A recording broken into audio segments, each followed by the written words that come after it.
Olá pessoal, tudo bem? Eu sou Samuel Possebon, editor da Teletime, e a gente estreia hoje uma série especial sobre transformação digital e 5G do nosso podcast Teletime e também do Teletime Live que vocês assistem todos os dias aqui no YouTube.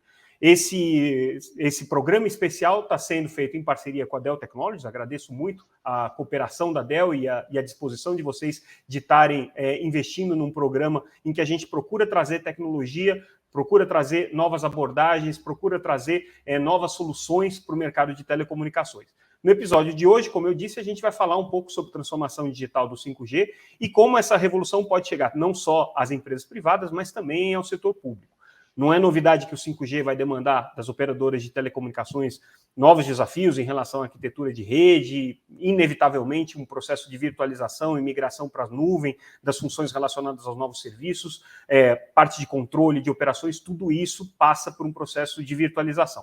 Nesse contexto, a necessidade de processamento em borda para que se consiga o máximo de desempenho da infraestrutura é um fator essencial de sucesso nos futuros serviços 5G, mas além dos desafios que se colocam para as próprias operadoras, o 5G abre novas possibilidades para oferta de serviços e soluções para o setor privado, com redes privativas, também para o setor público, que vai ter que abraçar essa nova tecnologia no atendimento ao cidadão. E é sobre isso que a gente vai conversar um pouco hoje. Os nossos convidados são o Gerson Freire, que é diretor de arquitetura para a Enterprise da Dell Technologies Brasil, e também a gente tem aqui o Átila Xavier, que é diretor de arquitetura, tecnologia e inovação da TIM Brasil. Então, bem-vindos, Gerson e Átila, é um prazer ter vocês aqui conosco.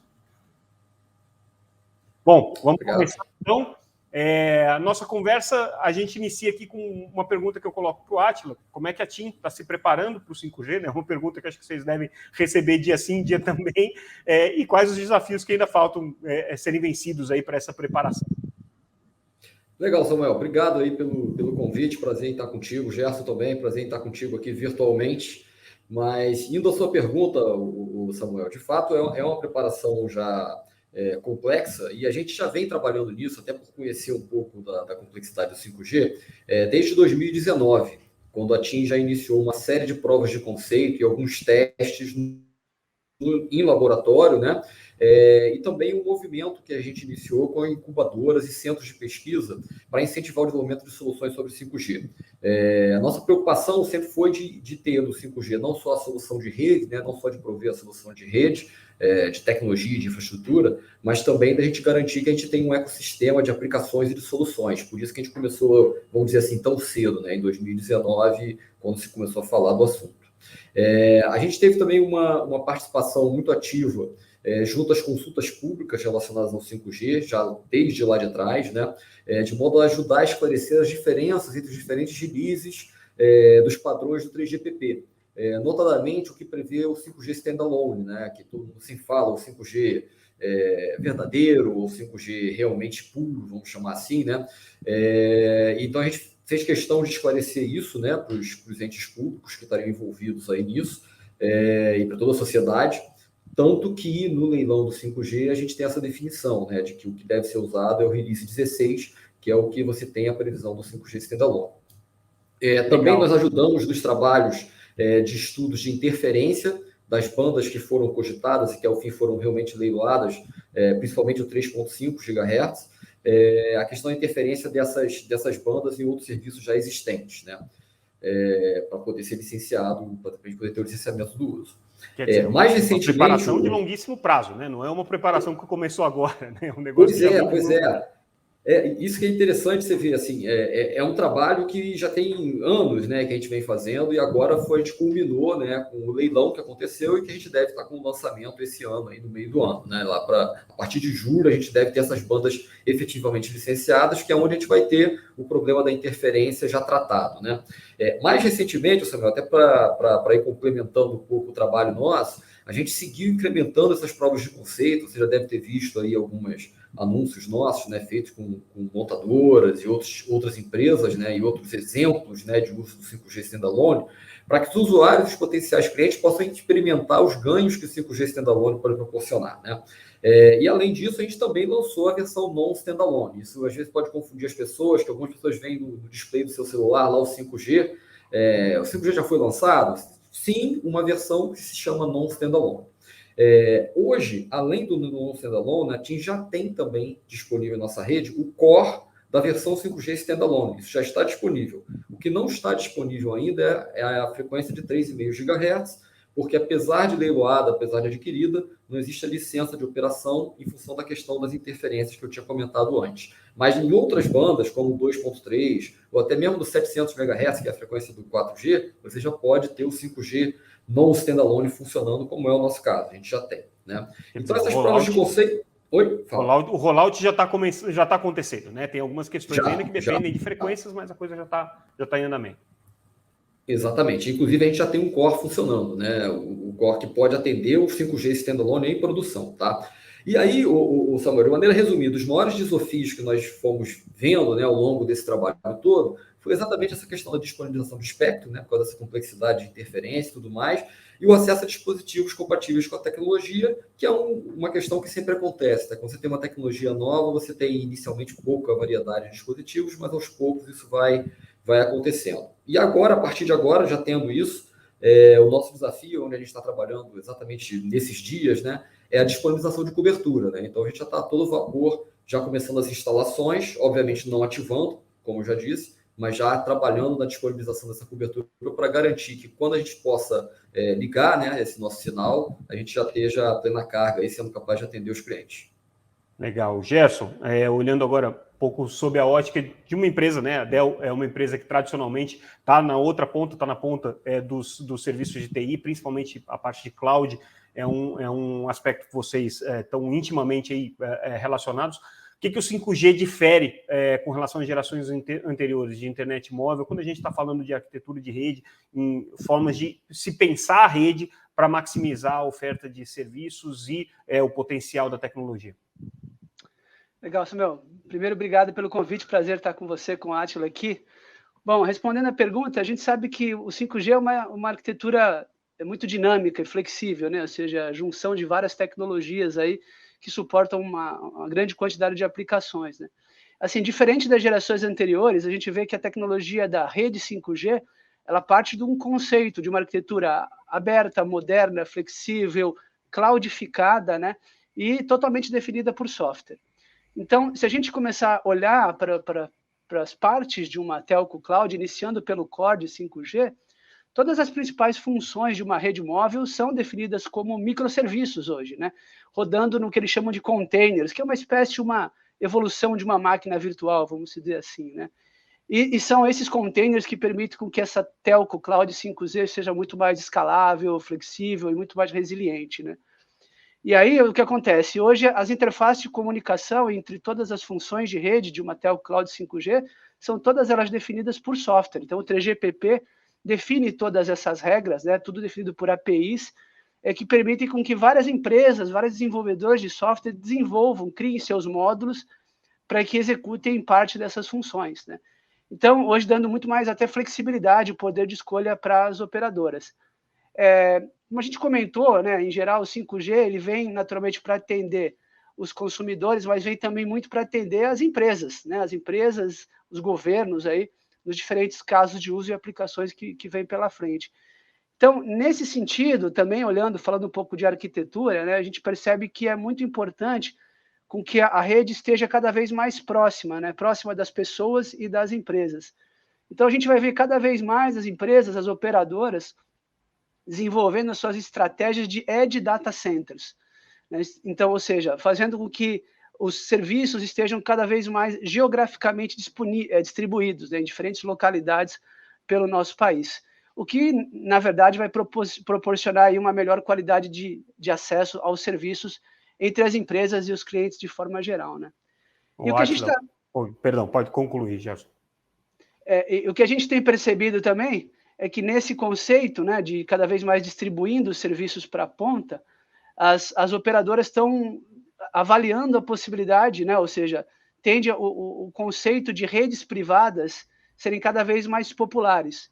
Ou seja, a possibilidade que uma empresa vai ter de contratar de uma operadora um serviço que vai incluir rádios, antenas, módulos de software, né, que vão dar para aquela empresa uma cobertura exclusiva, dedicada, para que ali eles possam criar os diferentes casos de uso, seja robôs autoguiados, drones controlados por software, sistemas de manutenção preventiva e por aí afora.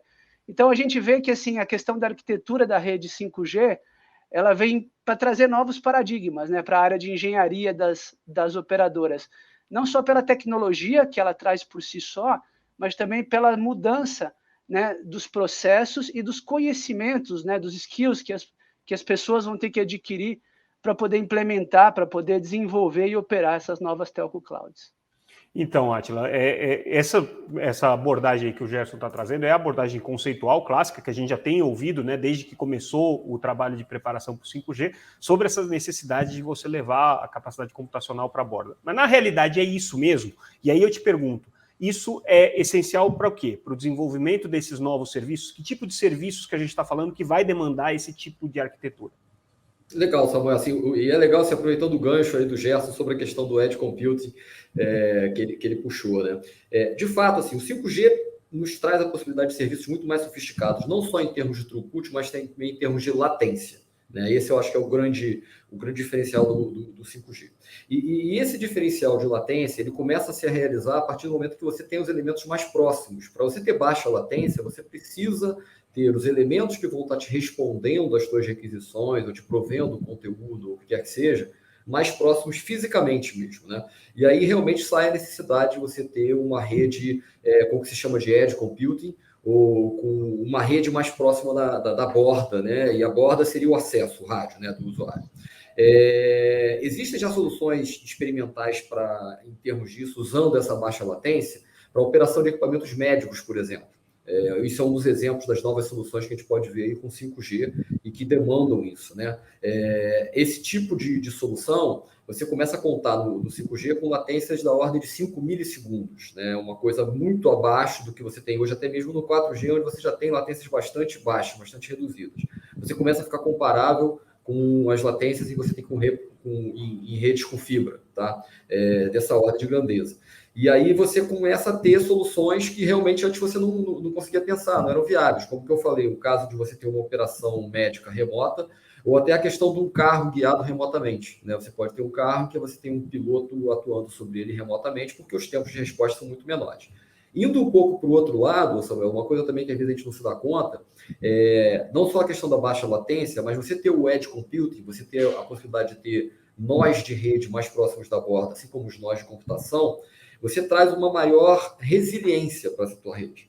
Porque você começa a depender menos da interconexão que está trazendo o sinal lá da pontinha, lá do rádio, até o core da rede, se você tiver elementos fazendo esse processamento na borda. Então, você ganha também isso. Dentro desse exemplo que o Gerson falou das empresas, né, você começa a ganhar redes mais resilientes. Você pensa, então, numa solução de indústria. Por que se fala tanto em indústria usando 5G? Por isso, porque você pode ter uma rede completa funcionando ali na borda, perto da indústria, e aí você reduz muitíssimo a chance de você ter alguma falha que impeça os sistemas daquela fábrica de funcionarem.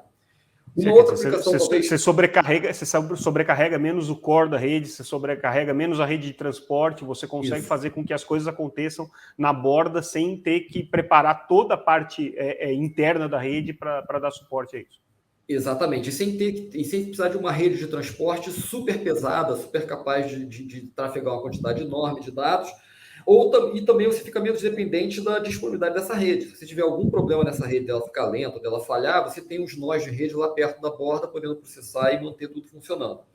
Uma outra aplicação, Samuel, que às vezes a gente não se dá conta, mas que eu acho que pode ser muito interessante, principalmente para o público consumidor, é o cloud gaming. Você com computação de borda, você começa a ter a possibilidade de você ter um jogo em nuvem que vai estar sendo executado num nó de computação que vai estar lá na borda, exatamente para garantir a baixa latência, os tempos de resposta compatíveis, né, que um jogo demandaria. E, eventualmente, você pode ter até uma GPU nesse teu nó de processamento que está na borda, tirando a necessidade do usuário ter um dispositivo tão sofisticado que tem até uma GPU para fazer o processamento de imagens, né, o processamento gráfico. Isso não precisa mais estar no terminal. Então, você pode ter um terminal mais acessível, sendo capaz de desfrutar de, por exemplo, jogos, nesse caso, ou de aplicações muito mais sofisticadas que demandem recursos computacionais que seriam, talvez, muito caros para um dispositivo móvel.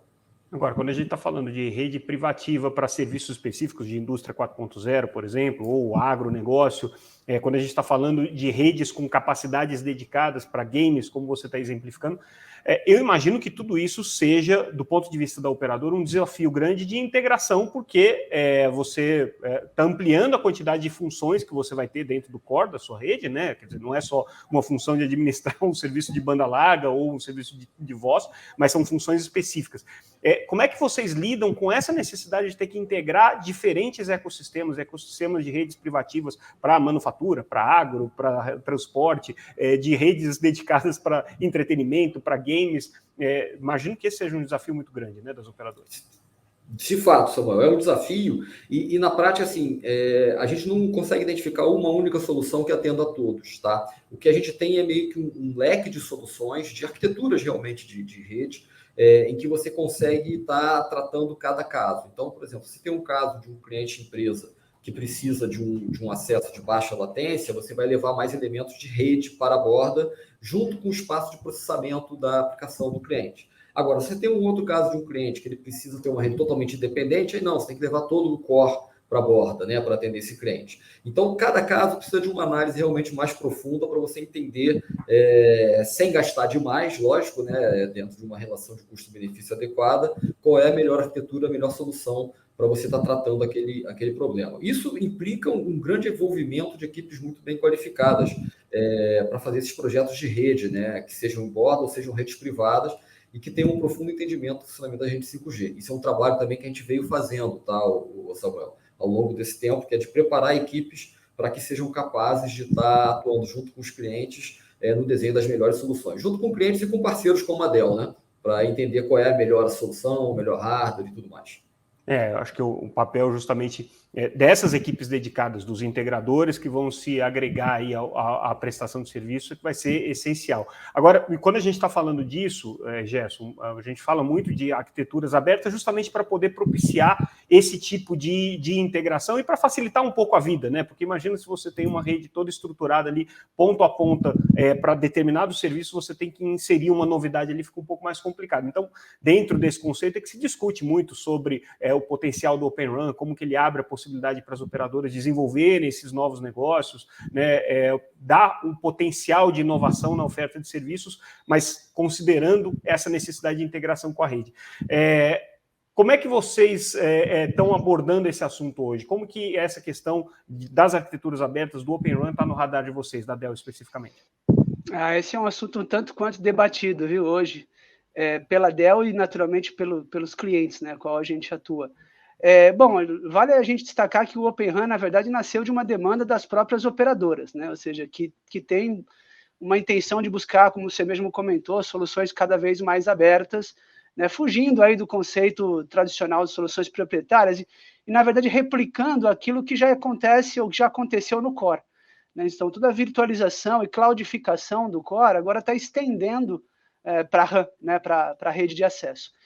E aí a gente acha que, bom, com o Open RAN, naturalmente as operadoras vão ser capazes de implementar de forma mais simples, vão ter acesso a inovações de forma mais rápida, afinal de contas, são todas as funcionalidades definidas por software, né?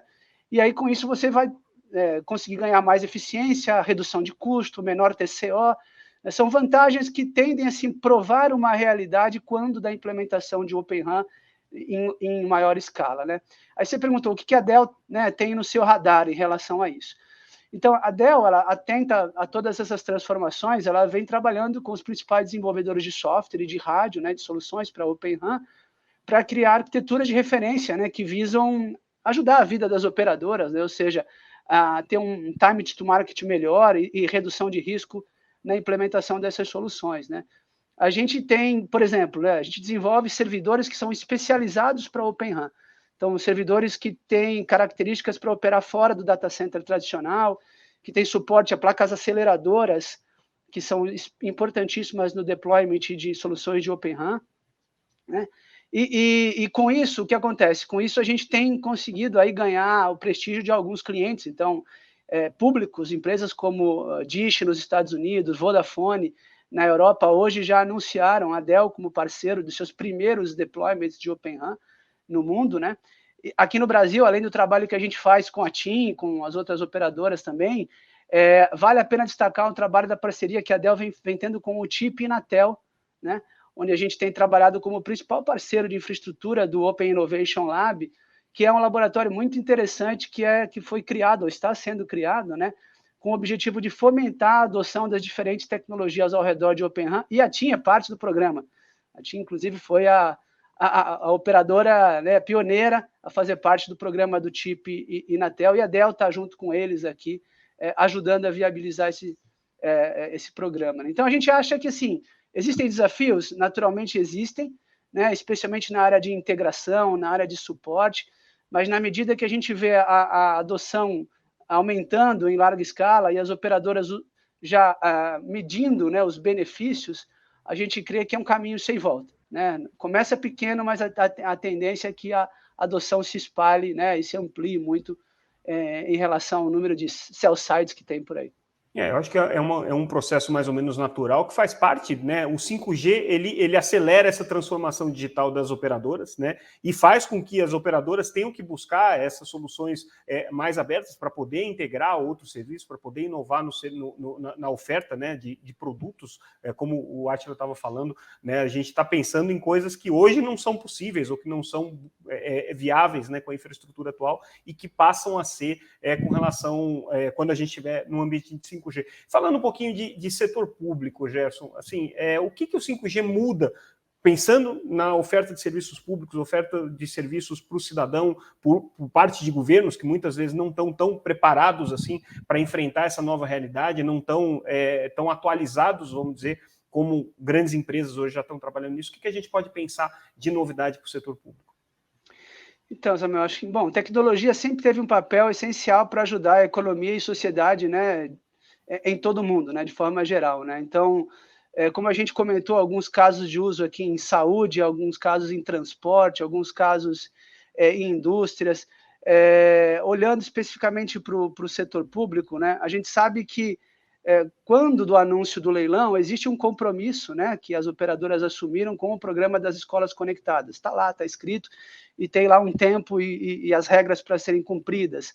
Só que acho que além do programa de escolas conectadas, né, que está lá presente no leilão, acho que a tecnologia 5G, de forma direta, ela tem um grande potencial, né, para trazer outros benefícios, né, especialmente para os cidadãos, né, aqueles que moram, né, nas cidades, ou seja, garantindo, por exemplo, maior segurança, melhores condições de transporte, né, acesso a programas culturais, assim, a famosa cidade inteligente. Né, a cidade inteligente saindo do papel, vamos dizer assim. Então, a conectividade passa a não ser mais um limitante, um limitador, como de repente era até então. É lógico que existem toda uma questão de regulamentação, toda uma questão de adoção e adaptação das políticas públicas para que isso se torne viável, né? Mas a gente sabe que a tecnologia está presente e disponível para isso, para esses casos de uso. Além do que, né, com esse tipo de benefícios, ele diminui as lacunas aí da exclusão digital que a gente tem hoje, né, no Brasil, possibilitando criação de empregos, né, e, de alguma forma, acelerando a recuperação da economia após essa tão difícil pandemia que nós vivemos. Legal. E aí agora a gente já indo aqui para o final do nosso programa, Átila, eu queria que você dissesse o que está no radar de curto prazo da TIM quando a gente está falando de novas aplicações. Assim, claro que o 5G traz um potencial imenso, né? A gente está falando de carros autônomos, a cirurgia de cérebro remota, mas assim, vocês, claro, não estão se planejando nesse momento para ter todo o congestionamento da Marginal Pinheiros em São Paulo gerenciado de maneira autônoma. Acho que não é esse o caso que vai estrear o 5G no Brasil. O que a gente vai ver no curto prazo? Qual que é o primeiro passo que a gente está dando aí para o 5G, que a gente vai ver já nesse ano, né, com todas as obrigações regulatórias, vocês vão colocar o 5G na rua? Sim. Então, Samuel, assim, em termos de aplicação, eu acho que a gente pode separar nos dois grandes segmentos, né? O segmento consumer e o segmento business, né? Empresas. A gente acredita muito no ecossistema dos desenvolvedores, tá? De startups, empresas de tecnologia, para virem trazendo soluções e aplicações que podem utilizar as possibilidades do 5G, principalmente para o mercado consumer. Também para o mercado de empresas, mas principalmente para o mercado consumidor, né? O grande varejo.